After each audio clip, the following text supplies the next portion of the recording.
The Tulip Mania is considered by many as the first recorded case of a financial bubble. It took place in the 17th century during the Dutch Golden Age. At that time, the Netherlands was one of the world's leading economies, thanks to its rapidly growing international commerce and trading operations.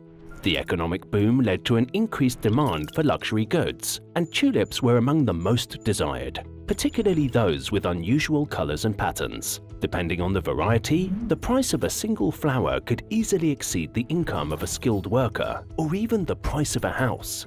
The creation of futures contracts pushed the prices even higher, as the flowers didn't have to physically change hands. It's said that the bubonic plague also had an impact on the market because people were more inclined to take investment risks. Following a few months of unreasonable demand, more and more farmers started growing the flowers, but the supply eventually got too high, and the tulip market found its peak in February of 1637. There was a sudden lack of buyers, and after a failed tulip auction in Haarlem, fear and panic spread very quickly, causing the bubble to burst in less than a week. Many considered the Tulip Mania as a prime example of a financial bubble, where greediness and hype drove prices far beyond reasonable levels. But what does it have to do with Bitcoin?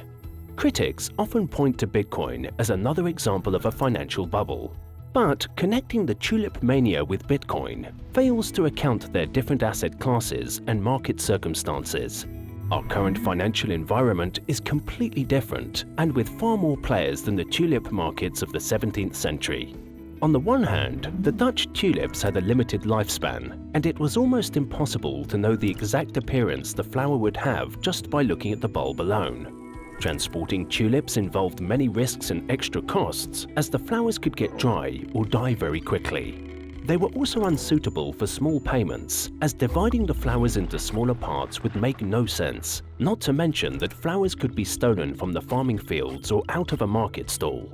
On the other hand, Bitcoin is a digital form of cash that is secured by cryptography and scarce by design. It cannot be copied or destroyed, and can be easily transferred worldwide. Bitcoin can also be divided into multiple smaller units, making it suitable for all sorts of payments. While there's a debate about whether or not the Tulip Mania was a financial bubble, it's irrational to compare the Dutch tulips to Bitcoin.